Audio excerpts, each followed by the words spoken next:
성경 한 권 한 권을 이렇게 통으로 배울 수 있다라는 즐거움은 굉장한 거거든요.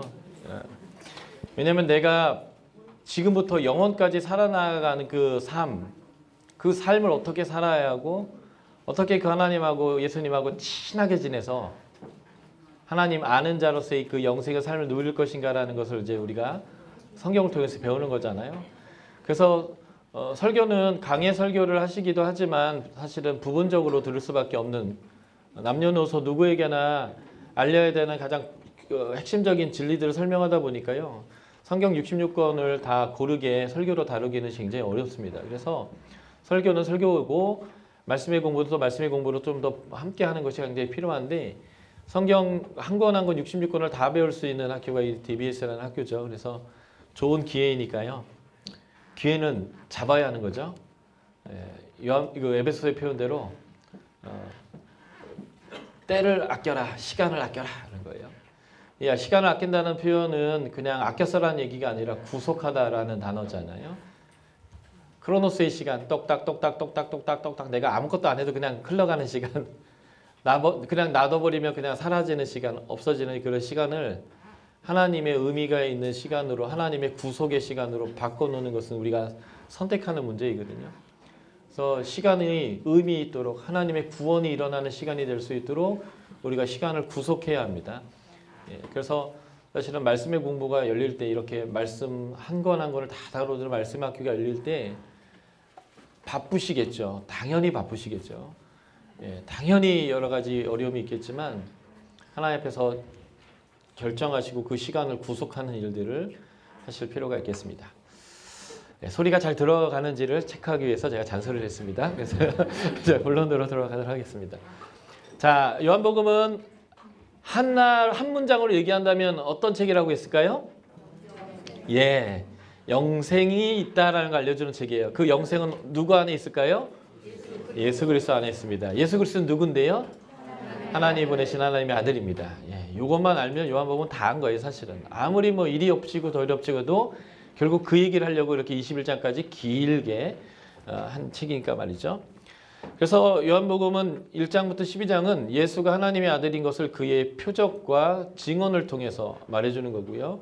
13장부터 21장까지는 대부분이 다 유월절 얘기인데, 예수 그리스도의 십자가의 사건, 섬김과 고난, 이걸 통해서 예수님이 하나님의 아들이신 것을 보여주시고 승리하시는 얘기로 되어져 있다.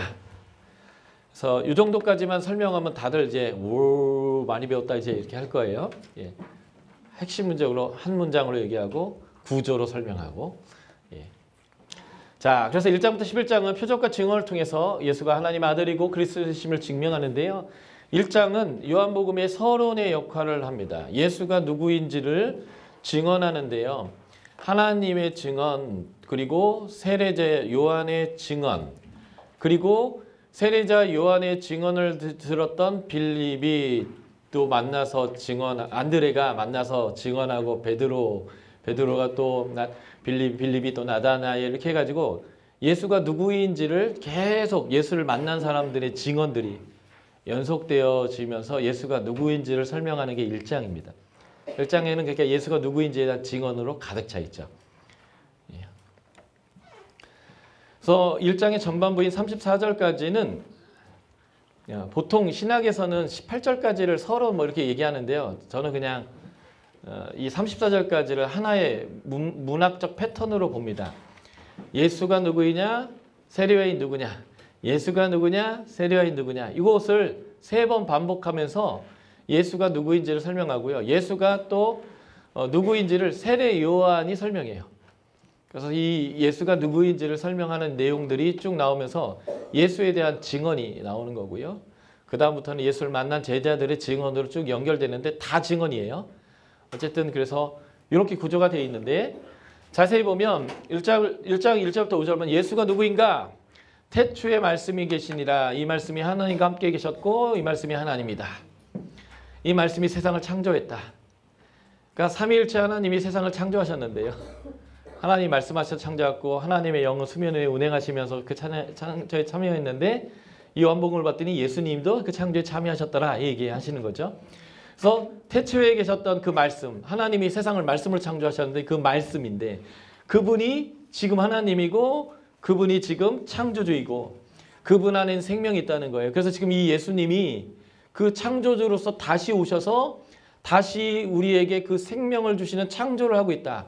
그래서 요한복음 1장을 옛날에 서양 신학자들은 로고스 신학이라고 우겼거든요. 서양 사람들의 로고스라는 우리로 얘기하면 도예요. 만물의 원리고 근본이고 도리이고 뭐 이런 것들. 이게 로고스인데 서양어로는 로고스 신학이라고 우겨댔거든요. 그런데 사실 이것은 창세기 1장을 재현하는 하나님의 재창조를 설명하는 내용입니다. 저희 아들이 요한복음을 읽으면서 여기 창세기 있네 그랬어요. 그래서 제가 얘기했다. 너 천재다. 서양 신학자들보다 네가 큰일 났다. 왜냐하면 왠지 아세요? 애들은 생각하는 게 아니에요. 직관적으로 느꼈기 때문에 그래요. 성경이 지금 그렇게 쓰였기 때문에 그걸 막 분석하고 난리가 치니까 지금 이상한 길로 나간 거고요. 딱 창세기 그대로 딱 엎어놨거든요.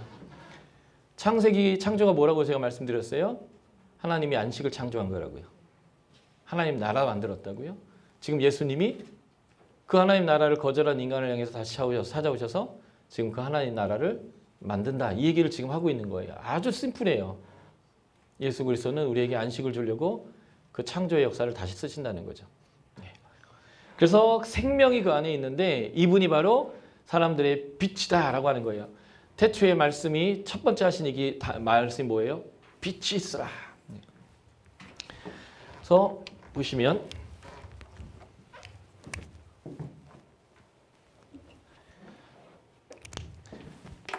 태초에 하나님이 천지를 창조하셨다. 1장 1절 하나님이 창조하셨다. 1장 2절 창조 이전의 상태를 세 단어로 설명했죠. 땅이 혼돈했다. 공허했다. 흑암이 기품이 있다. 혼돈이라는 단어는 형태 없다는 거예요. 공허라는 단어는 비었다. 아무것도 들어있지 않다라는 단어입니다.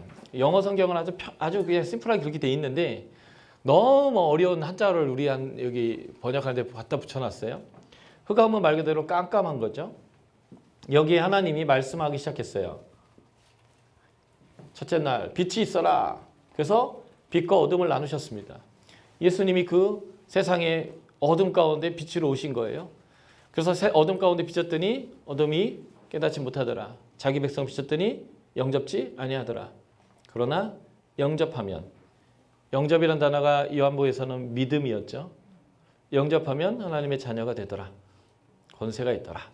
라고 하면서 지금 처음 인간을 하나님의 자녀로 만들었던 이 창조의 창조를 다시 하고 있다는 것을 보여주는 거예요. 둘째 날에는 이게 물덩이였어요. 하나님의 영은 수면 위를 운행했다. 물수자, 땅지자. 그래서 땅이 물이었다는 거죠. 그래서 그 물을 나누셨어요. 위와 아래로. 그래서 물이 위로 아래로 나뉘었고 이 물이 아래로 위에서 위로 올라가지 않도록 경계를 그으셨습니다. 셋째 날에는 이 물을 한 곳으로 몰아내시고 땅이 묻이 드러나게 하셨고 이 묻을 땅이라고 했고 여기에 나무와 풀과 열매 맺는 실과를 만드신 게 셋째 날이죠. formless, 형태가 없는 곳에 혼돈이 형태가 없다라고 했죠. 토후라는 히브리어인데 거기에 형태를 넣은 거예요. 빛과 어둠의 형태, 상하, 좌우의 틀을 짜 넣으셨습니다. 그리고 넷째 날은 첫째 날과 대치되는데 비어있는 곳에 하나님이 채워 넣으셨어요. 해를 만들어서 채워 넣으셨습니다. 달과 별 만드셔서 채워 넣으셨어요. 그랬을 때 어떤 일이 벌어졌냐면 질서가 생겼습니다. 해와 달과 별이 있기 때문에 하루의 개념, 한 달의 개념, 1년의 개념이란 질서가 발생했죠. 하나님이 여기와 여기에 채워넣기 시작했어요. 새를 만들어 채워넣고 물고기, 오징어, 꼴뚜기 같은 걸 만들어가지고 채워넣으셨습니다. 그랬더니 먹이사슬이란 질서가 생겼죠. 하나님이 셋째 날 여기 만들었기 때문에 여기를 또 채워넣으시는 거예요. 짐승과 사람을 만들어서 채워넣으시고 이 사람을 하나님의 성품을 갖고 하나님의 자녀됨의 권세를 가지고 세상을 향한 주권적 청지기로서 정복하고 다스리도록 하셨는데 이것이 가능케 했던 사역이 바로 하나님의 콧김이에요. 하나님의 호흡입니다. 이것이 성령을 받은 것이죠. 그래서 사람은 성령의 사람으로 만들어져서 성령에 의해서 선과 악을 알게 되는 거예요. 하나님의 성품을 가진 것이죠. 그리고 자녀의 권세를 가진 것이고, 그래서 하나님의 성품이라는 방법으로 자녀됨이라는 신분으로 세상을 다스리도록 했는데, 그 근본적인 파워가 어디서 오는가? 신분이 어디서 오는가? 성령으로부터 온다는 거예요. 그래서 사람을 이렇게 만드신 거예요. 이걸 회복하는 거예요. 그래서 예수님이 사람을 만드시고 다시 파송하시는데, 하나님이 콧김 불어넣은 것처럼 입김을 불어넣으시면서 성령을 받아라 하면서 아버지가 날 보낸 것처럼 너희를 보낸다라고 하는 이 행동은 창조를 반복하시는 거죠. 그래서 다시 파송해버리는 이런 내용이 나오고, 그럴 때 제7일에 안식했다는 거예요. 이게 구원이에요. 그래서 여기서는 세 가지의 단어가 중요합니다. 하나님의 부재의 상태가 창세기 1장 2절의 상태였다면 하나님이 여기에 임재하셨어요. 그리고 하나님이 질서인 통치를 하셨죠. 형태를 짜시고 하나님이 기뻐하는 것을 거기에 존재하도록 채워 넣으셨어요. 이게 하나님의 질서, 통치이고요. 그럴 때 안식인 구원이 옵니다. 이게 구원이에요. 그래서 지금 예수 그리스도가 다시 이 구원을 우리에게 주시는 사건으로서 창조주로 오셨다 라고 말씀하시는 거예요. 그래서 빛이 있게 하시고 인간을 다시 하나님의 성령의 사람을 창조해내시고 정복하고 다스려라 라고 하는 삶으로 이제 보내시는 이 사건이 바로 창조의 사건인데, 이게 요한복음의 예수님에 대한 이 1장의 설명들입니다. 이게 뭐냐면 하나님의 나라예요. The Kingdom of God. 하나님의 나라인데, 이 하나님의 나라의 본질은 하나님의 임재에 있습니다. 그래서 자연 만물이에요. 자연 만물에 하나님의 영이 임재하셔서 그 하나님의 나라를 다스리는 왕이 되신 거예요. 그래서 그분이 다스리면 그분의 통치가 이 자연 만물에 사람의 질서가 되면 안식이 온다 이 얘기예요. 그래서 지금 예수님이 바로 그 왕으로 오시는 얘기인데, 그래서 이 창세기는 이 자연 만물을 뭐라고 표현하냐면 하나님의 성소라고 표현해요. 하나님이 뭘 창조했냐면 하나님의 성전, 성소를 창조한 거예요. 그 성소 위에 하나님이 왕으로 자정하는 얘기거든요. 그래서 재창조주로 오신 예수님은 성전으로 오시는 분이에요. 하나님의 임재가 돌아오도록 하는 분이요. 그래서 이제 나다나엘 얘기도 제가 할 거고요. 2장의 얘기도 할 건데 예수님의 성전됨에 대한 이야기를 하고 있다는 거예요. 창조주는 모든 만물 가운데 하나님이 임재하시는 얘기이기 때문에 예수 그리스도가 바로 그 하나님의 임재 자체인 성전으로 오셨다. 이 얘기를 하는 것입니다. 그리고 잠깐 중단되면서 요한으로 넘어가는 거예요. 요한은 하나님께 보내받은 사람이고 빛에 대해 증언하러 온 사람이에요. 빛이 아닙니다. 그래서 이 빛이 아니고 빛에 대해서 증언하는 이 요한의 다음에서 하는 예수가 누구냐라고 하는 말이 굉장히 중요한 말이 되는 거예요. 그래서 여기 사람들의 빛이다라는 얘기를 다시 시작하는 거죠. 예수는 누구인가? 참빛이다. 세상에 와서 각 사람에게 비쳤다. 세상에 계셨다. 창조주다. 그가 모든 것을 창조했다. 세상이 그를 알지 못했고 자기 백성이 오김에 백성이 영접하지 않았다. 그러나 영접하면, 믿는다면 하나님의 자녀가 된다. 아까 제가 이 창조 얘기에서 성품을 가졌다, 자녀 되었다 이렇게 얘기했죠. 예. 하나님의 주권적 청직이다. 그래서 말씀이 육신이 되어 우리 가운데 거하심에, 여기서 거하신다라고 하는 단어가 헬라어로 스케노라는 단어인데요. 스케네가 텐트예요. 스케노는 텐트를 친다라는 뜻입니다. 하나님이 이렇게 세상 가운데 왕으로 자정하여서 다스렸는데 인간이 타락해서 하나님하고 분리됐어요. 그 하나님이 다시 인간 세상 안에, 한 나라 안에, 한 민족 안에 한복판으로 들어오셔서 다시 거하시기 시작했고, 그래서 에덴 동산과 같은 나라가 다시 창조된 얘기가 있어요. 그게 바로 출애굽과 가나안 정복. 그 과정 안에 언약을 맺으시고 하나님의 언약의 내용 안에 성막을 주시고 성막이 완성되자 거기에 하나님의 영광이 임했단 말이죠. 텐트 안에 임한 하나님의 영광, 이게 바로 성막이고 그 성막 중심으로 이스라엘 민족이 하나님의 나라가 돼서 하나님이 함께 계시기 때문에 들어와도 복 나가도 보고 저기 한 길로 왔다 일곱 길로 도망가고 모든 것 가운데 복을 받는 에덴 동산과 같은 하나님 나라가 창조되게 되는데 이게 바로 하나님이 아브라함을 통해서 만들어낸 이스라엘 민족입니다. 그래서 그 이스라엘 민족이 창조되는 핵심은 이거예요. 하나님이 텐트 가운데 찾아오셔서 이들 가운데 거하신다. 그 일이 재현됐다라는 표현이 이 14절이에요. 말씀이 육신이 되어 우리 가운데 텐트를 치심에 출애굽기 40장이 완성된 그 텐트 가운데 영광이 임한 것처럼 동일하게 어떤 텐트에 하나님의 영광이 임한 사건이 있다는 거예요. 이게 바로 성육신이라는 거예요. 예수님의 성육신은 단순히 인간으로 오셨다라는 의미를 넘어서는 거예요.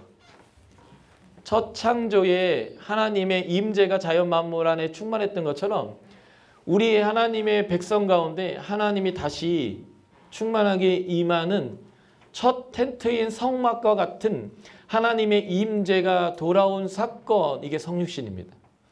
그래서 그 독생자의 영광을 봤더니 은혜와 진리가 충만하더라. 그래서 이제 요 뒤로 가면 이제 이게 대치가 돼요. 율법은 모세를 통해서 왔지만 이 은혜는 예수 그리스도를 통해서 오는 거예요. 그래서 은혜 위에 은혜가 넘치는, 굉장히 중요한 거죠.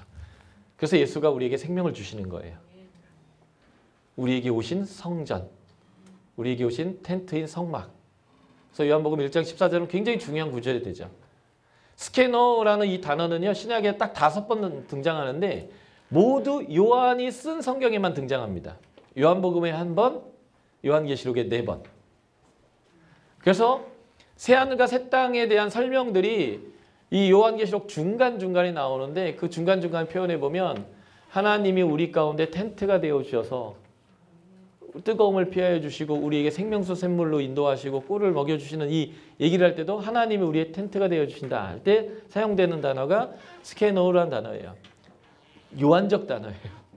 요한만 사용했던 단어. 이 신약에서 하나님의 성막인 텐트가 예수님이라는 거지.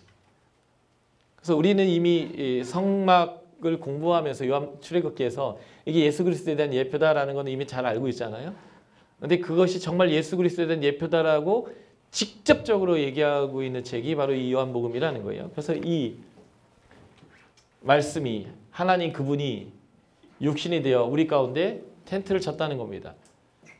우리 가운데 하나님이 직접 찾아 들어오신 거예요. 그래서 은혜와 진리가 충만했다는 거죠. 그 다음에 다시 요한 얘기가 나오는데 예수에 대한 요한의 증거가 있어요. 내 뒤에 오시는 이가 나보다 앞선 것은 나보다 먼저 계심이라. 예수님이 요한보다 6개월 늦게 태어났거든요. 근데 요한은 얘기하는 거예요. 나보다 먼저 계시다고. 얼마나 먼저 계셨냐면 처음부터 계신 분이다. 뭐 이런 것이죠. 그리고 다시 예수는 누구인가 16에서 18절인데요. 예수님의 충만으로부터 은혜 위에 은혜를 받는다는 거예요. 지금 여기 하나님이 모든 만물 자신의 성소 안에 좌정하시는 게 창조 얘기였잖아요. 그래서 이 하나님이 좌정하신다를 히브리 사람들은 뭐라고 표현하면 충만하다라고 표현했습니다. 하나님은 어디든 계신다. 그래서 자연 만물이 봄, 여름, 가을, 겨울이 완벽하게 움직여가고 하늘과 별들과 모든 것들이 완벽하게 움직여가는 게 뭐냐면 하나님이 충만하게 계시니까 하나님이 그것을 움직여가니까 그게 완벽하게 움직여가는 거거든요. 이것을 충만하다라고 표현했어요. 그래서 에베소서 4장에 보면 하나님은요. 만물 위에 계시고 만물 안에 계시고 만물을 관통해 계신다 이렇게 표현돼요. 에베소 4장에 보면. 이게 바로 충만의 개념이에요. 모든 만물 가운데 하나님의 손길과 하나님의 능력이 가득 차 있는 거죠. 그래서 로마서에서는 사도 바울은 하나님의 신성이 모든 만물 안에 계시되기 때문에 너희들이 하나님 모른다고 할 수가 없다. 이게 충만의 개념입니다. 바로 그 예수가 충만하게 오셔서 은혜 위에 은혜를 더 하신다는 거죠. 그래서 이 예수 그리스도 말미암아 은혜와 진리가 우리에게 왔다는 거예요. 모세를 통해서는 율법이 왔겠지만 그 율법이 보여주는 핵심은 이 하나님의 은혜인데 예수를 통해서 그것이 온전히 왔다. 근데 하나님을 나타내시는 거예요. 그래서 예수를 본 자는 하나님을 보는 것이고, 예수님 자체가 하나님을 나타낸 거고, 여기 네 번째 표현이 아주 재밌습니다. 아버지 품에 있었던 독생하신 하나님이래요. 하나님 품에서 나왔다는 것은 하나님을 경험한 사람이에요. 하나님을 잘 안다는 표현입니다. 근데 요한복음에서 요한은 자신을 표현할 때 요한이라고 얘기하지 않고 예수의 사랑하시는 제자다라고 계속 반복적으로 표현하거든요. 그런데 예수님의 만찬 때 보면 이 요한이 예수님 가슴팍에 퍽 안겨 있어요. 하나님은 예수님을 안고 있었고 거기에서 나오셔서 하나님과 동등됨으로 하나님의 일을 증언하셨고요. 그 예수의 품에 퍽 안겨졌던 예수의 사랑하는 제자가 예수님이 누구인지를 나는 경험했고 알기 때문에 증언한다. 이런 뉘앙스로 요한복음이 쓰여져 있어요. 그래서 요한은 자신의 증언이 참되다 이런 표현을 마치 예수가 하나님 품에서 나온 것처럼 나는 예수의 품에서 나왔기 때문에 내 증언은 참되다. 이제 이런 식의 이제 언어 유희가 요한복음 안에 있습니다. 그래서 세례자 요한은 예수님에 대해서 설명할 때 나는 그리스도가 아니야. 나는 이사야서 40장에서 표현했던 것처럼 그의 길을 예비하러 온 광야에 외치는 자의 소리야. 내가 물로 세례를 주는 것은 그를 이스라엘에 나타내게 하리라 함이야 라고 이제 설명합니다. 마태복음에 보면 예수님이 세례를 받으시는데요. 내가 당신한테 세례를 받아야 되는데 오히려 당신 나한테 옵니까? 라고 세례요한이 말렸을 때 이렇게 해서 하나님의 의를 이루는 것이 마땅하다라고 표현했습니다. 하나님의 의라는 것은 하나님의 뜻이라는 뜻이거든요. 하나님 뜻이 뭐냐 하는데 세례 요한이 세례를 줌을 통해서 예수님이 세상에 나타나는 거예요. 어떻게 나타나냐면 그 세례를 줄 때 성령이 오셨어요. 그리고 그 성령께서 직접 말씀하십니다. 너는 내 사랑하는 아들이다. 내가 너를 기뻐한다. 이게 이사야서에 나오는 메시아의 특징이에요. 이사야에 나오는 메시아는 하나님이 기뻐하고 사랑하는 사람이고 하나님의 영이 임하는 사람인데 그 성취대로 세례를 줄 때에 성령이 오셔서 그렇게 천명하셨습니다. 그리고 세례 요한조차도 얘기하는 거예요. 나도 하나님이 보내시는 자 메시아가 누구인지 모르는데 세례를 줄 때 그에게 성령이 임하면 그분이 근 줄 알아라. 그래서 요한도 알아버려요. 그래서 제자 안드레한테 얘기했더니 안드레가 또 낼름 예수님한테 가가지고 예수님을 경험하고 베드로한테 가서 베드로 경험시키고 이렇게 하면서 계속 예수가 증거되는 얘기로 이제 이게 확장되어져 나아가는데요. 예. 그래서 이 세례 요한의 세례는 성경에서 분명히 얘기하거든요. 회개의 세례라고. 근데 죄 없는 예수님이 회개의 세례를 받은 이유는 요한복음에서 명확하게 설명되는 거예요. 예수 그리스도를 세상에 나타내기 위함입니다. 이스라엘에 나타내기 위한 것이다. 그래서 이 요한에 대해서 이제 요한이 예수에 대해서 증언하는데 내 뒤에 오시는 분인데 내가 신방글도 감당할 수 없다. 그가 바로 세상 죄를 지고 가는 하나님의 어린 양이다. 그래서 요한복음은 대부분의 내용이 유월절 얘기를 해요. 세상 죄를 지고 간 하나님의 어린 양.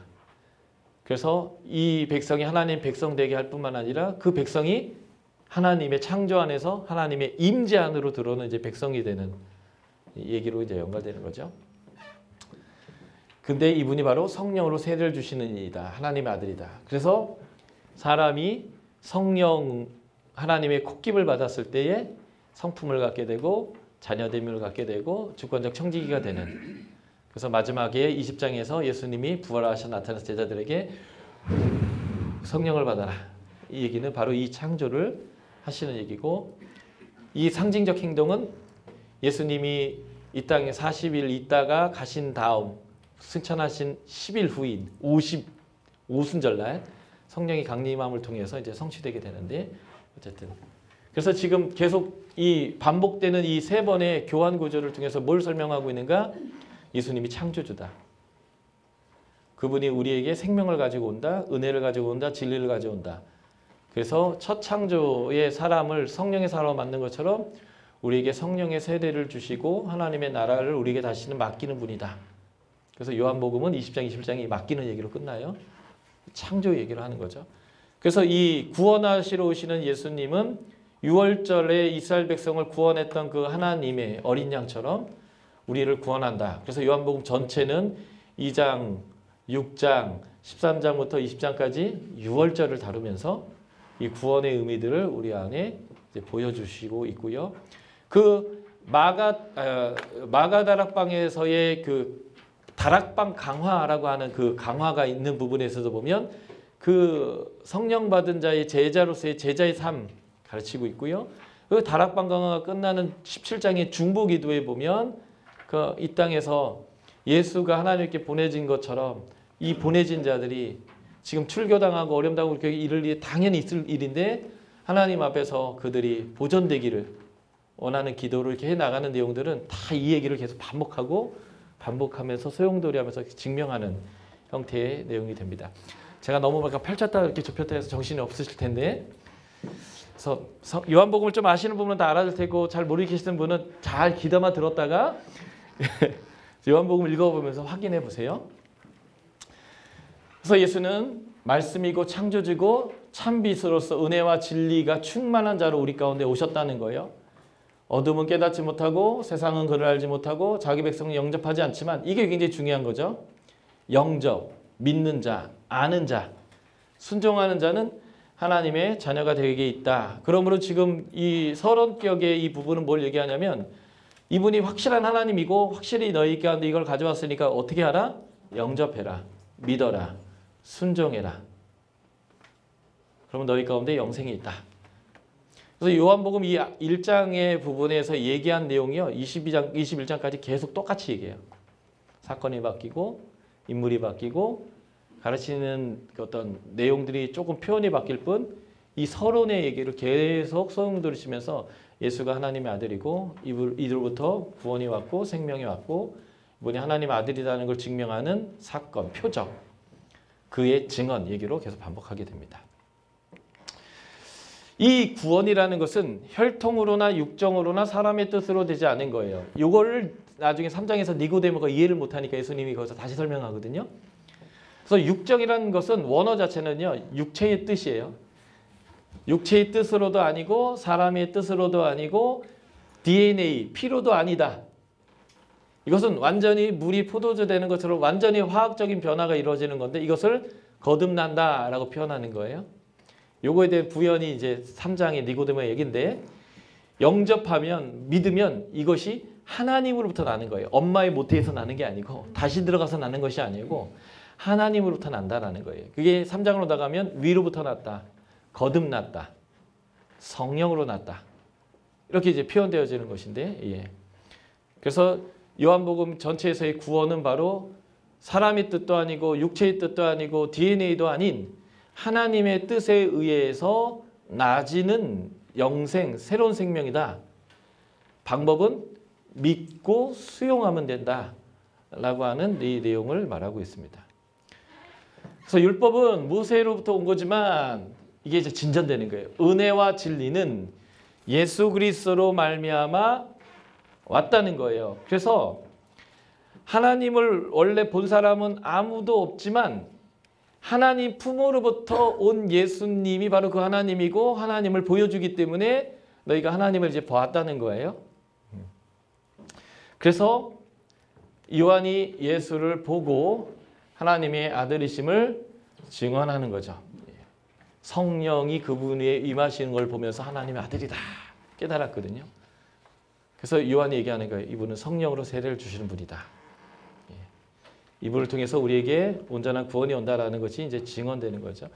그래서 구약에서 말했던 그 온전한 율법이 보여주려고 했었던 그 은혜와 진리와 그 하나님 그 자체를 우리가 예수 안에서 이미 경험하고 보았고, 그러므로 그것을 믿고 받아들이고 수용하고 그의 가치로 산다면 이것이 바로 구원이다라고 얘기하는 것입니다. 이게 이제 서론적인 얘기고, 그래서 이 예수를 본 사람들의 얘기가 계속 나오는 거예요. 예수님의 제자 중에 안드레라고 하는 사람이 세례 요한의 제자였는데, 세례 요한이 그 성령이 임하시는 것을 보고 깨달은 거죠. 그래서 보라, 세상 죄를 지고 가는 하나님의 어린 양이다 라고 하니까 안드레가 눈치가 빨라서 쫙 예수님이 달려갔더니 예수님이 뭐 원하냐, 와봐라 하고 이제 예수님하고 관계를 했더니 그의 고백이 우리가 메시아를 만났다라고 하는 거예요. 그 메시아를 만났다라는 반응을 베드로에게 했죠. 그때 베드로가 간 거예요. 그랬더니 예수님이 너는 시몬인데 이제는 네 이름이 베드로라고 해라. 페트라, 반석이죠. 그래서 나중에 이제 마태복음 16장에 보면 이 반석 위에 교회가 세워지는데, 그래서 베드로가 예수님을 만나고 그의 사명이 바뀌어버리고 그의 존재가 이제 바뀌어버린 내용이 나오는 거예요. 또 빌립이 예수님의 말씀을 듣고 가서 봤더니 이분이 메시아라는 걸 깨달은 거예요. 그 표현법을 보면 율법과 선지자가 기록한 그 이. 구약 성경은 타나크라고 부릅니다. 타나크가 토라, 너비힘, 카투빔의 맨 앞자에 이니셜을 붙이는 거거든요. 구약 성경은 율법과 선지자와 시편 이렇게 표현돼요. 그러니까 지금 여기서 말한 율법과 선지자가 기록한 그 이라는 표현을 뒤집어 말하면 구약이 말한 그 이를 우리가 만났다. 다시 말해서 메시아를 만났다라고 표현하는 겁니다. 그래서 이 빌립이 이 고백을 한 다음에 나다나엘한테 갔죠. 나다나엘한테 갔더니 나다나엘을 믿지 않는 거예요. 나사렛에서 무슨 선한 것이 나오겠느냐라는 거죠. 그런데 예수님이 이 나다나엘에게 가서 이제 말씀하시는 거예요. 네가 무화과 남아 있는 거 내가 봤다. 너는 참 간사한 것이 없는 참 이스라엘 사람이다. 그러니까 이 사람이 당신은 정말 이스라엘의 임금입니다. 라는 이제 고백을 하게 되는 거죠. 사실 무화과 나무라고 하는 것은 이스라엘 백성들에게 아주 중요한 자리인데요.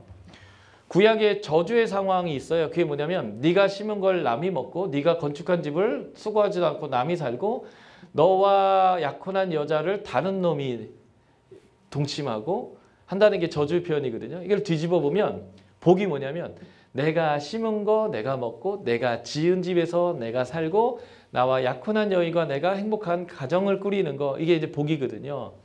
그래서 이것 때문에 어떤 수거가 나오냐면 가장 평안하고 기쁜 시대를 이렇게 표현해요. 포도나무와 무화과 나무에서 평안히 지냈다. 내 농사진 거 내가 따먹으면서 그 그늘 아래서 평안히 지내는 거예요.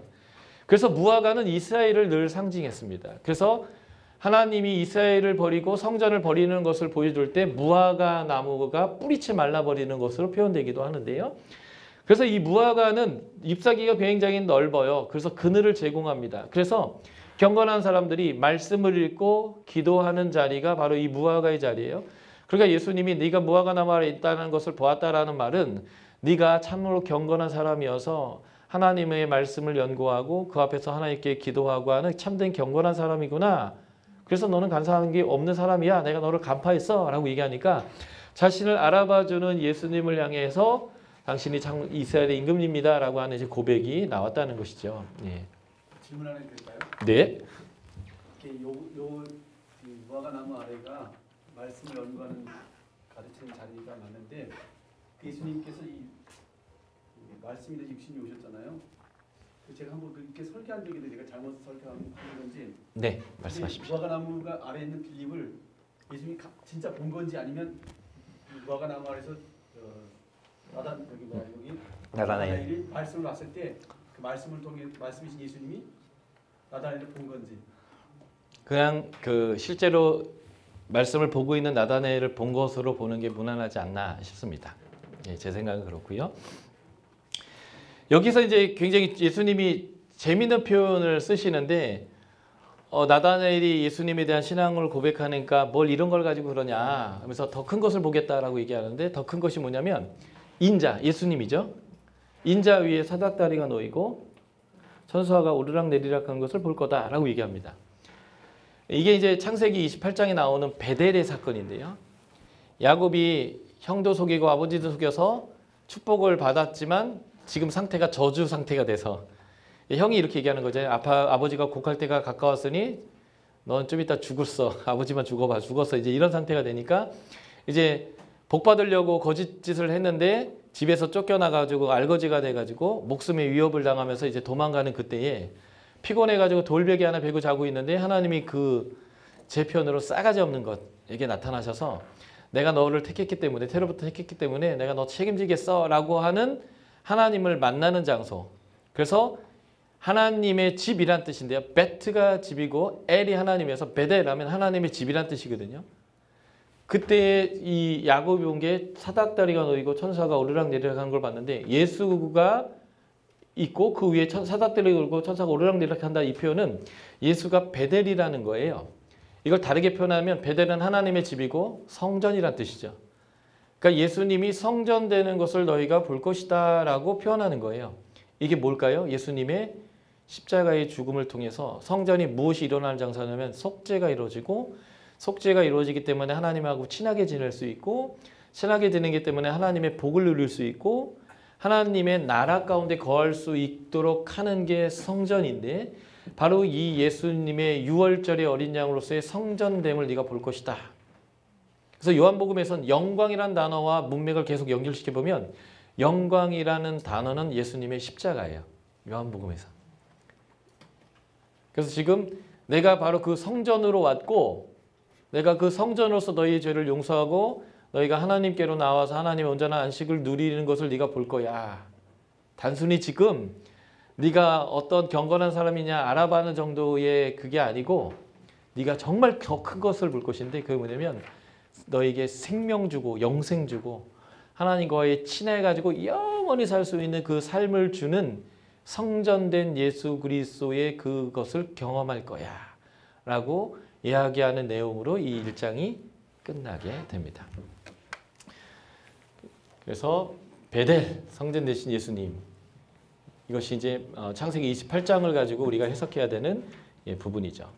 그래서 2장과 3장 이렇게 넘어가면 바로 이제 이 성전 되신 예수 그리스도, 완전한 구원을 주시는 예수 그리스도, 그래서 사람들이 거듭나서 성령으로 나서 뱃속에 들어갔다 나오는 게 아니라 진정한 거듭남을 주시는 이제 예수 그리스도의 얘기로 이제 연결되는 거죠.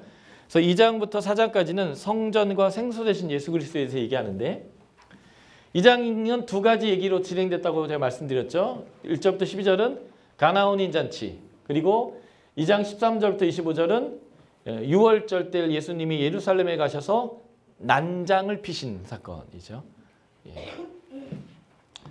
둘 다 시간을 언급해요. 사흘 되던 해, 유대인의 유월절.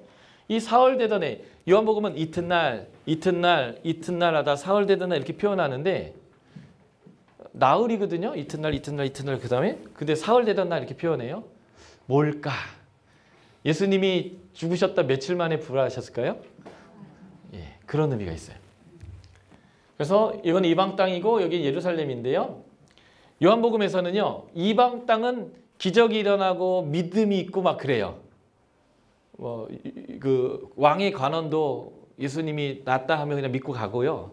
막 기적이 일어납니다. 예루살렘은요, 안 믿어요. 왜 그랬냐 하고요, 예수를 죽이려고 하고요, 박해하는 장소예요. 요한복음에서는 그래요. 왜냐하면 유대교와 지금의 관계를 더 강화해서 설명하기 때문에 그렇죠. 예수님이 물로 포도주를 만들었습니다. 자, 보십시오. 가나라는 곳은, 여기가 나사렛이고 여기가 가나예요. 이렇게 해서 가버나움으로 가는 길목인데 아주 가까운 곳이죠. 나사렛에서 한 6km밖에 되지 않는 곳인데 여기에서 혼인잔치가 이루어졌단 말이죠.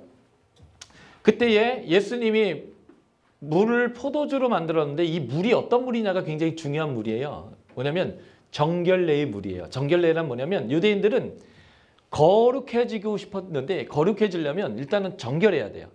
그래서 부정한 사람이 정결해져야 온전한 거룩으로 나아갈 수 있기 때문에 정결해야 되는데 나가면 더러워질 수 있는 확률이 굉장히 높아요. 병들고 뭐 유출하고 시체를 만진 사람이 만졌거나 앉았거나 접촉했던데 접촉하기만 해도 더러워지기 때문에 나갔다가는 거의 더러워졌다고 생각해요. 그래서 들어오자마자 뭘 하냐면 정결을 위해서 씻습니다. 그 씻는 물이에요. 그 물을 포도주로 만들었다는 겁니다. 그러니까 먹는 물을 포도주로 만든 게 아니고요. 씻는 물을 포도주로 만들었는데 이 씻음은 세균을 씻어내거나 때를 씻어내는 게 아니라 의식으로서 정결케 되는 물이에요. 그래서 유대인들은 정결하려면 흐르는 물에 들어가야 했습니다. 미크다시라고 하는 흐르는 물에 들어가는 건데 흐르는 물이 있어야만 흐르는 데서 닦아야 정결해져요.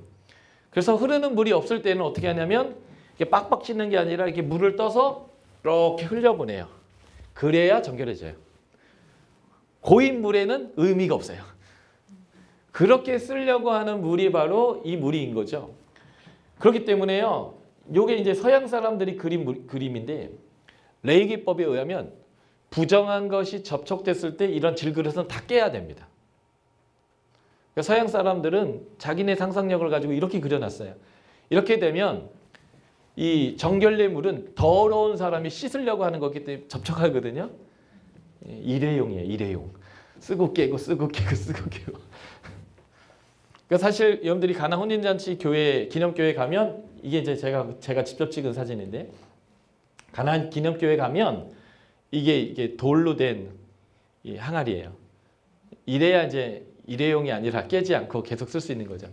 원래 이거는 씻으면 깨끗해져요. 질그릇은 깨야 돼요. 그러니까 지금 우리가 성경을 읽을 때 원래적인 문화의 입장에서 읽어야지 상상으로 읽으면 이렇게 서양 사람들처럼 실수를 굉장히 많이 합니다. 이게 바로 정결례 물인데 정결례 물이 왜 중요한가? 부정해서 정결해지고 싶은 거예요. 부정해서 정결해지는 데서 씻으면 정결해지긴 하는데요. 또 나갔다 오면 또 더러워지고 또 나갔다 오면 또 씻어야 되고 또 나갔다 오면 또 씻어야 돼요. 진정 정결해지지 않아요. 그런데 예수님은요. 우리를 온전히 정결하게 합니다. 또 씻을 필요가 없는 거예요. 나중에 예수님 만찬할 때 베드로하고 한 얘기 기억나세요? 발 씻겨주려고 하니까 온몸 씻겨달라고. 필요 없다고 얘기하잖아요. 그러니까 예수님이 지금요. 물이 포도주 되는 것처럼 완전히 다른 존재로 우리를 만들어주시는 예수님의 십자가의 사건에 대해서 얘기하는 거예요. 그러다 보니까 엄마가 와서 보통 여자들은 간접적으로 얘기를 하더라고요. 그러니까 이제 이런 거예요. 제가 너무 피곤해갖고 저녁에 집에 딱 들어갔을 때 아내가 저기 쓰레기 묶어놨어 그래요. 알았어. 묶여 있구나. 이거 버려달라는 얘기잖아요. 제가 가끔 운전할 때도 그래요. 막 고속도로 막 갈 때 길을 잘 못 찾아가지고 막 길을 찾고 있는데 아내가 커피 먹고 싶지 않아? 나한테 물어요. 그래서 아니 하고 그리고 방금 휴게소를 훅 지나가요. 아내는 당황해하죠. 커피 먹고 싶다는 얘기를 한 건데 나한테 커피 먹고 싶지 않냐고 묻는 거예요. 그죠? 네. 남자들한테 그렇게 얘기하면 안 돼요. 차를 갖다 들이대고 커피를 사와 이렇게 얘기하면 충성됨이 있어갖고 사와요. 내가 쓰레기를 잘 묶어놨으니까 여기까지 내가 해준 것도 감사하니까 당신이 갖다 버려. 이렇게 하면 즉시 순종할 수 있는데 3일 후에도 거기 있는 일이 가끔 발생해요. 간접적으로 얘기했거든요. 거기 있구나. 맞네. 이렇게 넘어가니까. 엄마가 그랬어요. 포도주가 떨어졌다. 뭐? 떨어졌구나. 그럼 먹지 말란 얘기인가? 안 먹고 말지 뭐. 근데 이제 예수님이 알아채긴 했지만 예수님의 대답이 이상해요. 뭐라고 대답했을까요? 내 때가 아직 아니라고요. 왜 동문서답을 할까요? 이게 지금 힌트예요. 예수님의 때가 뭔데요? 십자가의 죽음의 때. 그래서 예수의 죽음으로 말미암아 모든 게 정결케 되고 온전케 되고 하나님의 안식을 얻을 때가 아직 아니다. 그러니까 사실은 요한은 예수님의 이 대답을 통해서 지금 이 물이 포도주 되는 사건이 바로 예수님의 죽으심의 사건을 통해서 온전한 정결케 되는 사건. 이 물 갖고는요. 씻어도 나갔다 오면 무조건 더러워지는 거예요. 또 씻어야 돼요. 그런데 하나님으로부터 나는 거예요. 성령으로부터 나는 거예요. 거듭나는 거예요. 그 예수로부터 나는 거. 그것은 예수의 그 때에 예수의 역사를 통해서 죽음을 통해서 이루어지는 거다라는 얘기를 하고 있는 거예요. 이게 첫 번째 표적을 그렇게 읽어내야 되는 거예요.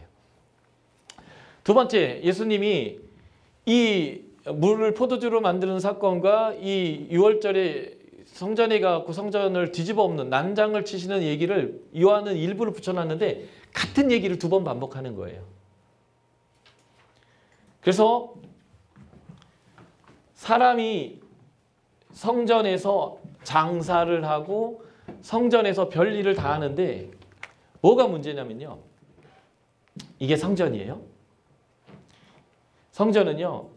산 위에다가 지은 건데 원래는 솔로몬의 성전이 있었던 자리보다 엄청나게 넓혀요. 축구장 8배로. 그런데 이 산이 평평하지 않고 꼬불꼬불하잖아요. 그러니까 성전이 올라올 평평한 자리를 만들기 위해서 이렇게 축대를 쌓고 여기를 채우는 거예요. 이런 식으로. 그래서 이 평평한 위에 성전을 얹혀야 되는데 여러분들이 아셔야 될 거는요. 요 예수님 시대가 어느 시대냐면 우리나라 신라의 왕이 아래서 태어났던 그때쯤이거든요. 굉장히 오래전이에요. 그래서 이렇게 축대를 쌓고 여기다 흙을 채우고 여기다 성전을 건축하면 이게 무너질 수가 있어요. 신라의 왕이 아래서 태어날 때쯤이기 때문에 지금의 그 건축술이 없거든요. 그런데 헤롯은 이것을 해냈습니다. 어떻게 해냈냐면 이렇게 했어요. 안을 흙으로 채운 게 아니라 아치 건물을 지었어요. 속을 확 비워놨어요. 그리고 이 아치가 얼마나 튼튼하냐면요. 지금도 로마가 만들어놨던 다리하고 수로나 이런 것들이 다 멀쩡히 서 있거든요. 2000년이 넘었는데요. 그 비밀이 바로 이 아치에 있어요. 아치가 굉장히 가볍고 견고한 거거든요. 그래서 이 안에를 다 비우고 이렇게 축대를 쌓은 거예요. 6월절, 오순절, 장막절에 이 위에 막 20만 명 올라오거든요. 그럼 이거 100% 무너지는 거예요. 그런데 헤롯은 이렇게 성전을 건축했습니다. 그래서 안이 이렇게 다 비어 있어요. 그리고 요게 이제 헤롯이 만든 성전인데 이 헤롯 성전은 스룹바벨이 지은 성전을 헐고 다시 지은 건데 스룹바벨이 만들었던 성전보다 4배인가 8배를 키웠어요. 유대인들이 반대했어요. 그랬더니 헤롯이요. 8년 동안 채석장에서 돌을 다 다듬어 가지고요. 그대로 옮겨와 가지고 조립만 했어요. 그래서 이렇게 지은 거예요. 그래서 스룹바벨 성전이 있었던 자리 그 위에다가 몇 배 크게 채웠고 이 옆에 있는 이 터가 굉장히 넓은 터가 있는데 여기를 이방인의 뜰이라고 하는데 이게 바로 헤롯이 이 토목공사를 해가지고 만들어 놓은 터예요. 바로 여기죠. 이쪽에 하나 있고 이쪽에 하나 있고 이게 이방인의 뜰이거든요. 근데 이 이방인의 뜰로부터 이 성전 건물로 오는 중간에 뭐가 있을까요? 이런 돌판이 있어요. 뭐라고 써있냐면 이방인들은 여기 넘어오면 죽는다. 그 피해에 대한 그름에 대한 책임은 너한테 있다. 들어왔을 때 난 죽여버릴 건데 들어와서 죽은 책임은 너한테 있으니까 들어오지 마 이거예요. 그러니까 이게 뭐냐면 인간이 하나님을 더 예배하겠다고 성전 크게 짓고 거기에서 장사하고 그리고 내 집은 만민이 기도하는 집인데 이방인은 성전 그 본 건물 이 성전 뜰 말고 본 건물에 아예 오지도 못하도록 막아서고 있는 이 성전을 보면서 예수님이 뚜껑이 열리는 거예요. 그래서 이 성전은 더 이상 역할을 할 수 없어. 이 성전은 끝났어. 헐어라. 사흘 만에 짓겠다. 사람들은 다 코웃음 치는 거죠. 벌써 46년 지어왔고요. 아직도 더 지어야 합니다. 이 성전 완공한 지 몇 년 안 돼서 유대전쟁이 터져가지고 성전이 무너졌어요. 유대전쟁이 66년에 일어났는데 그 전까지 이 성전 계속 짓고 있었거든요. 야 지금 이렇게 오래 짓고 있는데 네가 무슨 사흘 만에 짓느냐. 근데 요약적 진술을 딱 얘기하죠. 이거는 예수님의 육체를 일컫는 것이라고. 사실은 지금 이 성전의 역할은 끝났고 예수님이 이제는 진정한 성전의 역할로 우리 가운데 오셔서 진정한 용서와 진정한 정결과 진정한 하나님으로부터 오는 안식, 친밀함에서 오는 안식을 이제는 예수님이 가져왔다라는 이 얘기를 이 두 얘기에서 반복하는 거예요. 물로선 정결할 수 없어.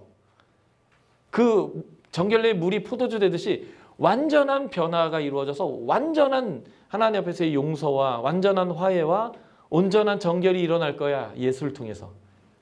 그래서 내 때가 아직 안 이르렀습니다. 라는 말이 그거의 힌트고요. 이 성전이 이제는 헐어라. 내가 사흘 만에 짓겠다. 예수님의 죽으신 후에 사흘 만에 부활하셔서 예수님이 어린 양으로서의 속죄를 이루시고 그 예수님이 그 성전의 역할을 하심을 통해서 이제는 온전한 하나님의 용서가 일어날 거다. 그 온전한 용서에 대한 아주 강력한 설명이 히브리서 안에서 완전히 설명되어 있거든요. 어쨌든 그 예수의 온전한 용서의 역사가 일어날 거다라고 하는 이 두 얘기. 이게 다 6월절. 2장부터 6월절 얘기인데 그 예수의 어린 양 대신 6월절의 사건과 이 두 사건을 엮어서 예수님이 그 구원자로 오셨다. 참빛으로 오셨다. 라고 했던 이 1장의 서론의 얘기를 반복하면서 예수 안에 참된 정결과 예수 안에서 하나님과의 만남이 온전한 구원이 있다라는 얘기를 이제 해주고 있습니다. 그리고 3장으로 넘어가는 거예요. 니고데모라고 하는 사람이 예수를 찾아오죠. 니고데모와 예수님이 대화해요. 니고데모 질문하고 예수님 대답하고 니고데모 질문하고 예수님 대답하고 니고데모 질문하고 예수님 대답하는데 이걸 통해서 무엇이 증명되냐면 니고데모의 무지가 증명됩니다. 니고데모가 누구냐? 산헤드린이에요. 산헤드린은 정치적으로는 헤롯과 로마가 지배하지만 이 유대를 종교적으로 지배하는 사람들이에요. 70의 장로가 또는 의장까지 해서 71명이 지금으로 말하면 국회인데 그래서 실제적인 이 유대 지역을 지배하는 리더입니다. 그런데 이들은 종교적 리더예요. 다시 말해서 이 땅 가운데 하나님이 누구인지를 알려주고 하나님의 법을 운영하고 하나님의 법으로 재판하고 하나님의 뜻이 무엇인지를 알려주는 사람들이에요. 근데 이들이 수준이 어떠냐면 아는 게 없어요. 거듭남이 뭔지 몰라요. 지금 AD 85년 이후에 진정한 생명인 예수 그리스도를 영접하고 그 제자로 사는 사람들을 하나님 백성 아니라고 쫓아내고 출교시키고 그들을 박해하고 있는 자들의 모양 그대로인데 이 니고데모가 무지해요. 그래서 예수님이 이 니고데모의 대화의 패턴 세 번째 10절부터 21절 안에 참이 무엇인지에 대해서 설명하는 내용이 여기에 내포되어져 있습니다. 내가 아는 것을 말한다. 나는 아버지 품에서 나왔기 때문에 다 알아요. 경험해봤고 다 들었고 다 만져봤고 내가 하는 말은 다 하나님이 하신 말이기 때문에 그래서 나는 본 것을 증언한다. 그래서 내가 다른 사람의 증언을 받을 필요가 없다. 근데 내가 너에게 주려고 하는 핵심은 믿는 자에게 영생을 얻게 하는 거다. 그런데 믿지 않는 자에게는 심판이 있다. 그리고 또 요한의 제자들이 나오는데 이 요한의 제자들이 무지해요. 왜냐하면 우리 그정한 예수님 오시기 전에 좋았거든요. 수많은 사람들이 세례자 요한을 추앙하며 자꾸 와서 묻잖아요. 네가 그냐? 에고 에이미로 질문해요. 네가 그냐? 나는 아니다. 그럼 넌 왜 세례 주냐? 이게 이제 요한의 얘기잖아요. 그래서 수많은 사람들이 왔었는데 이제는 예수님한테 세례받는 사람이 더 많아요. 이 기분도 나쁘고 뭔가 이게 잘못된 것 같은 거죠. 그럴 때 이제 세례 요한이 그들에게 얘기하는 거예요. 그는 흥해야 되고 나는 쇠해야 하는 것이다. 그가 어떤 분인지 니들이 오히려 얘기해야 되는데 왜 이렇게 하냐? 뭐 이런 식의 이제 얘기를 이제 하는 건데 그것을 요약적으로 말하는 거죠. 위로부터 오시는 이, 하늘로부터 오시는 이, 하나님이 보내신 이, 예수는 그 아들이다. 그는 친히 보고 들은 것을 증언한다. 근데 증언을 받는 사람이 없다. 아들을 믿는 자에겐 영생이 있고 순종치 않는 자는 진노가 있다. 제가 아까 여러분들 여기서 믿음은 이렇게 쭉 할 때에 3장 16절 두 번 읽었잖아요. 그 부분이에요. 이 부분 지금 같은 얘기를 하고 있죠. 그러니까 요한복음은요. 생뚱맞게 다른 얘기 두 개를 붙여놓은 것 같은데 결국 같은 얘기를 하고 있어요. 예수님이 포도주를 피로 만든 물을 포도주로 만든 사건과 예수님이 예루살렘에 가서 성전을 뒤집어 푼 얘기가 딴 얘기 같은데 한 얘기죠. 이 3장에서도 니고데모와의 대화와 세례 요한과 그의 제자들과의 대화가 딴 얘기 같죠. 그런데 같은 얘기하고 있어요. 그래서 우리는 이 저자가 말하려고 하는 의도를 따라가면서 봐야 되는데 그 메시지는 뭐 새로운 게 없어요. 예수 믿으면 영생이 있다. 그 예수가 누구냐? 위로부터 왔다. 하늘로부터 왔다. 하나님이 보냈다. 아들이다. 그를 믿으면 영생이 있지만 그를 거절하면 진노가 있다. 지금 이 요한복음을 읽어야 되는 사람들을 출교시키고 박해하고 하는 자들이 누구예요? 예수를 영접하지 않고 믿지 않는 자들인데 그들에게는 진노가 있다. 그러니까 지금 너희들이 그들에게 고난당한다고 한들 니네가 갑이고 쟤네가 을이고 너희에겐 영생이 있고 쟤들에겐 진노가 있는데 흔들리지 마라. 이런 얘기가 이제 계속 흘러가는 얘기다라고 보시면 좋겠습니다. 그래서 이 요한복음 3장 1에서 21절의 가르침을 요약하면 이거예요. 사람이 거듭나지 않으면 하나님 나라를 볼 수 없다. 뒤집어 읽으면 거듭나야 하나님을 볼 수 있다. 거듭남이란 뭐냐? 물과 성령으로 나는 것이다. 물은 세례를 의미한다고 볼 수 있어요.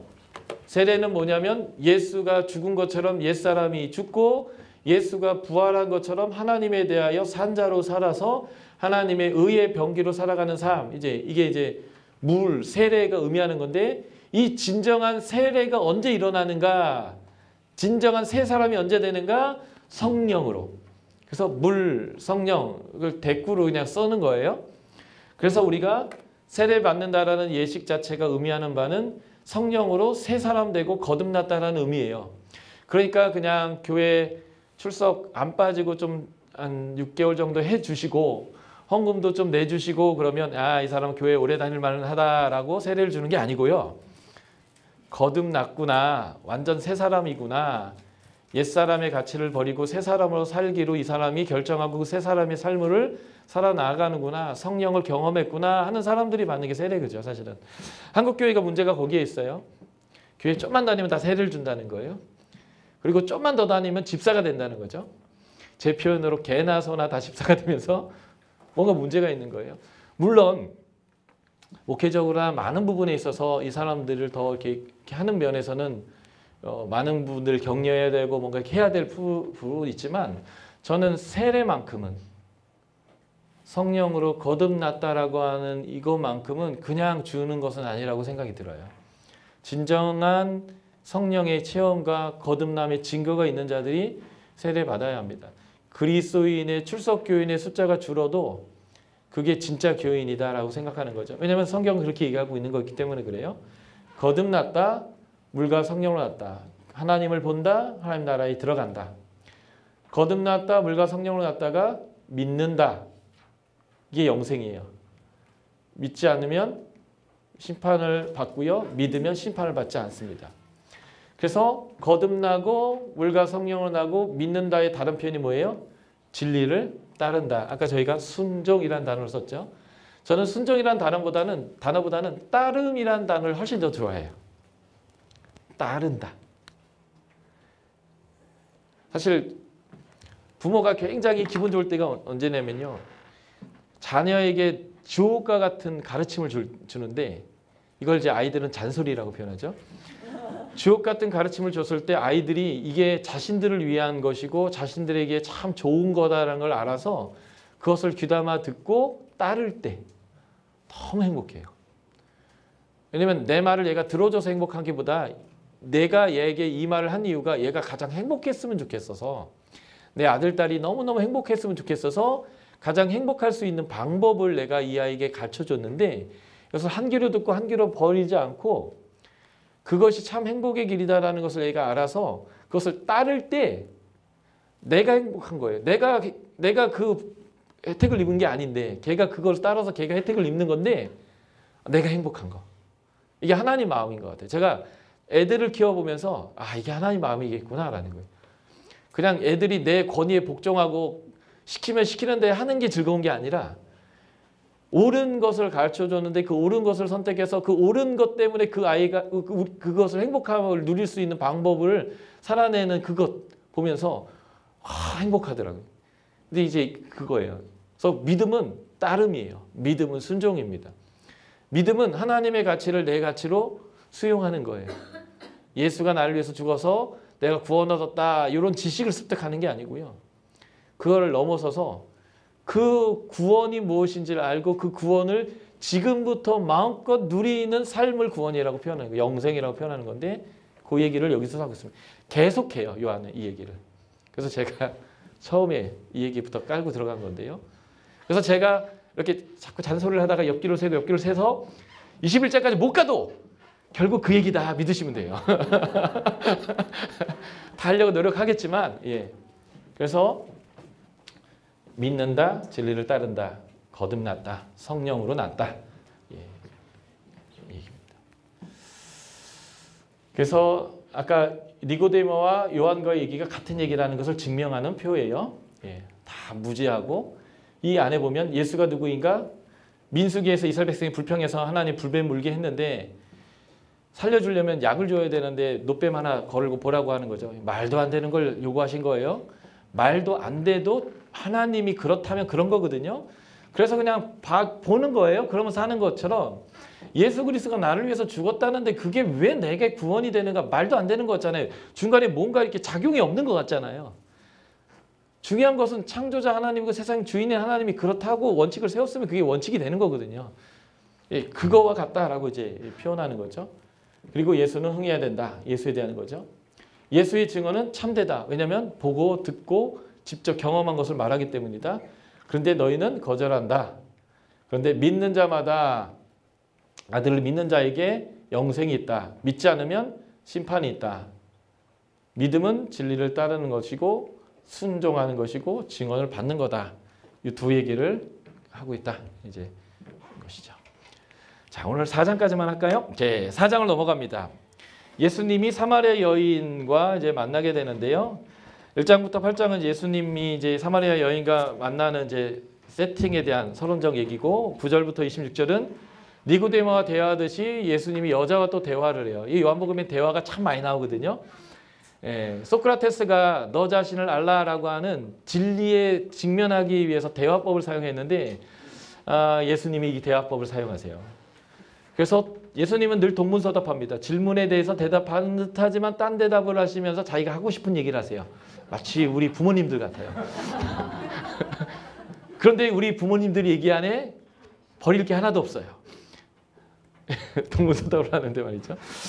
그래서 이렇게 해가지고 예수님이 대답하면서 내가 누구인가, 예수의 증언과 예수의 참됨과 무엇이 이제 이 대답 안에 이제 다 등장하게 되고 그것 때문에 이제 사마리아 여인이 마치 빌립이나 안드레가 예수님 만나고 예수가 누구인지를 증언한 것처럼 사마리아 사람한테 증언하는 얘기가 이루어지고 그들이 이제 믿음을 갖게 되는데 그들이 예수에게 와서 예수에게 가르침을 받으니까 이렇게 반응하죠. 전에는 네가 나한테 이 예수에 대해서 얘기해서 내가 믿었지만 이제는 내가 직접 예수를 경험했기 때문에 내가 이제 믿음이 있다. 지금 4장까지 1장부터 계속 반복이잖아요. 예수 만나면 예수에게 오면 믿음이 생기게 돼 있어요. 그래서 교회를 다니라는 거예요. 그죠? 어디 술집 가갖고 예수 얘기 듣기 쉽지 않거든요. 그죠? 예, 골프 치면서 예수 얘기 가끔 들을 수도 있는데 믿는 사람들을 통해서 딴 데보다는 이 교회를 가면 예수를 만난 사람이 있고요. 예수의 이야기가 있고요. 예수의 사랑이 있고 예수의 용납이 있기 때문에 여기 오면 똑같은 반응이 오는 거예요. 그래서 우리가 전도할 때 와보라 하는 거죠. 그래서 그들이 와서 예수의 이야기를 듣고 예수를 만난 사람의 경험을 듣고 예수의 사랑의 용납을 경험하면서 내가 예수를 만났다 하고 또 다른 사람을 와봐라 이렇게 하는 이제 역사들이 일어나는데 여기서 아주 단순한 진리가 있어요. 예수를 만나면 된다는 거예요. 와봐라. 계속 반복하고 있죠. 그래서 사마리아 여인이 예수님이 이제 자신의 과거도 다 마치고 하니까 예수님에 대해 신뢰가 가기 시작하고 그래서 예수님에게 이제 질문하는 거죠. 메시아가 오시면 알려주실 것 같은데요. 우리 조상들은 여기서 예배한다고 하고 당신 유대인들은 예루살렘에서 예배한다고 하는데 어디서 예배해야 합니까? 이렇게 질문하는 거예요. 그러니까 예배의 장소가 어디입니까? 예요. 근데 예수님의 대답은 예배의 장소는 더 이상 중요하지 않다는 거예요. 왜냐하면 2장에서 이미 예수님은 성전 헐라했고 이제는 예배의 장소가 성전이 아니라는 것을 천명하셨어요. 이제는 예배는 장소의 문제가 아니라 예배를 드리는 방법의 문제로 바뀝니다. 왜냐하면 예수님이 성전이시라는 말은 이 도표처럼 어디든 이제 하나님이 계시는 거예요. 성도 한 사람 한 사람 안에 다 계시고 우리 모임 안에 계시고 우리 가정 안에 계시니까요. 그러니까 이제는 예배의 장소의 문제가 아니라 예배드리는 방법이 문제다라는 거예요. 그것을 뭐라고 표현했을까요? 영과 진리로 예배한다라고 하는 것입니다. 영으로 예배한다는 무슨 말일까요? 거듭나는 것은 어떻게 거듭난다고 우리가 아까 나눴죠? 물과 성령으로 난다고요. 그 성령으로 난다라는 것은 성령 안에서 하나님, 예수님, 성령님을 알아가지고 그 하나님이 기뻐하는 것을 내 기뻐하는 것으로 선택해서 따르는 거잖아요. 이게 영예배예요. 우리가 어떻게 육체의 소욕을 이길 수 있을까요? 갈라디아서 얘기하잖아요. 성령의 소욕을 따를 때 육체의 소욕을 따르지 않잖아요. 이게 영생의 삶이거든요. 그러니까 영으로 드리는 예배예요. 근데 이것에 대한 보조 설명이 있죠. 진리의 예배, 말씀의 예배.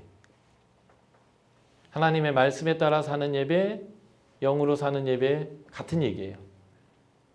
성령께서 말씀의 저자이시기도 하고요.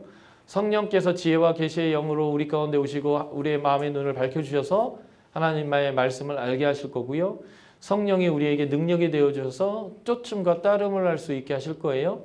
그러므로 영의 예배, 진리의 예배 같은 말이에요. 말씀을 따라 사는 삶이 이제는 예배가 될 것이다 라고 얘기하는 것입니다. 그전에는 인간이 하나님 앞에서 쫓겨나면서 어디 가서 하나님을 만나야 될지 몰랐고요.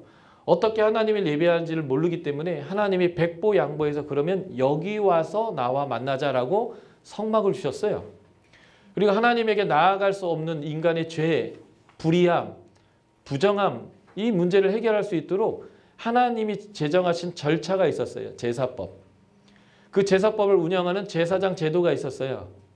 이것은 그림자예요. 그런데 예수 그리스도가 오시니까 예수님이 성전이시고 예수님이 제사장이시고 예수님이 그 어린 양의 제물이시고 다 했잖아요. 이제는 더 이상 드릴 제사가 없어요. 이제는 에덴 동산처럼 하나님과 동행하면서 영생을 누리는 삶이 이제 예배 자체가 되는 거죠. 새하늘과 새 땅이 바로 그것을 완성하는 때인데 우리가 거기 코앞까지 왔거든요.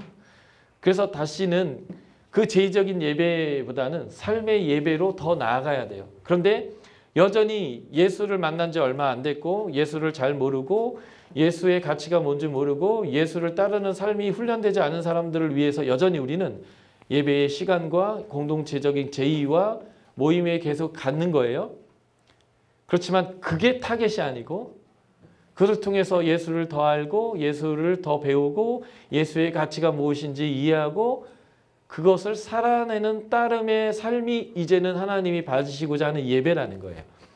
그래서 바울은 로마서에서 1장부터 11장까지 예수께서 해내신 일과 그로 인해 우리에게 주어진 신분과 영광스러움이 뭔지를 설명한 다음에 그러므로 11장까지를 다 받아가지고 그러므로 산제사의 삶을 살아라고 이게 영적 예배라고 라고 표현했던 것과 맥을 같이 하는 거죠. 예수가 당연히 그렇게 말했기 때문에 바울도 당연히 그렇게 말하는 거죠.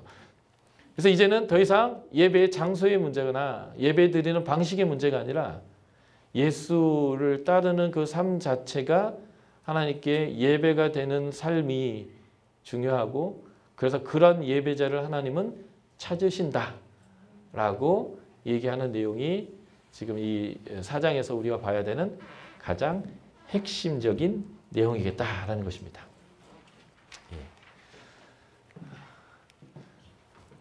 요한복음 1장 우리가 4번 반복된 증인의 모습처럼 아까도 말씀드렸지만 사마리아 여인이 예수의 증언을 듣고 예수님 누구냐면 영원히 목마르지 않은 물을 주시는 분이에요. 생수. 예.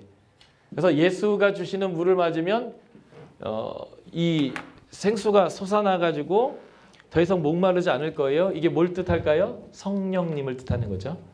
예. 예, 요한복음 이제 진리가 너희를 자유케 하리라고 하는 그 문맥의 본문에서 보면 이제 생수를 쏟아붓는 이 초막절의 그 예식이 있는데 그 생수가 나야라고 얘기하면서 너희 배의 깊은 곳에서 샘이 터질 거야. 이게 성령님을 일컬은다라고 요한복음 안에서 명확히 해석했기 때문에 그걸 가지고 여기를 가져오면 이 여인이 갖고 있는 영적, 육체적, 정서적 모든 갈급함의 문제는 이 우물에 와서 백날 퍼가봐야 계속 할 수밖에 없는 거예요.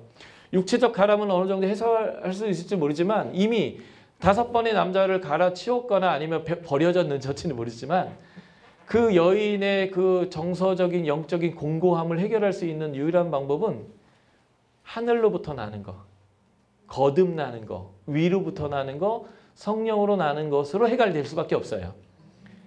이런 여인조차도 해결이 된다. 이 얘기를 지금 이 본문에서 하면서 내가 바로 그 성령을 주는 요한이 얘기한 거죠. 세례 요한이.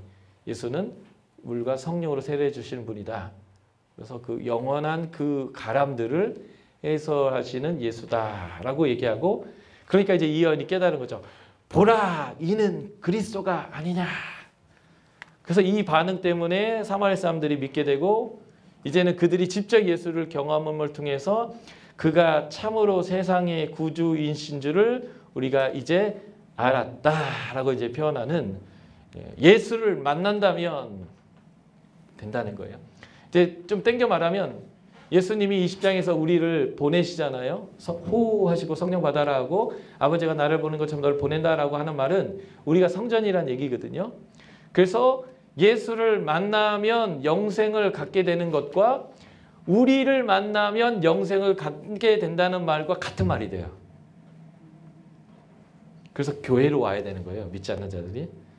교회에 오면 그 성령을 경험하고 그 예수를 알게 되고 예수의 가치를 알게 되고 예수의 걸어갔던 길을 알게 되고 그 길을 알고 쫓아가는 사람들을 보고 그 공문이 쫓아가면서 성령 경험하고 예수의 방법을 배워 나아가면서 예수의 사람이 되고 또 다른 사람들에게 와 봐라 하면서 내 공문이 따라와봐, 따라다녀 보면 성령 경험하고 예수의 길이 뭔지 알게 되고 어떻게 예수처럼 말하는지 배우게 되고, 이게 이제 요한의 신학이에요. 이 요한복음에서 나오는 그 내용까지가 4장이다라고 보시면 되겠고요. 내일 나머지 계속해 보도록 하겠습니다. 제가 기도하겠습니다.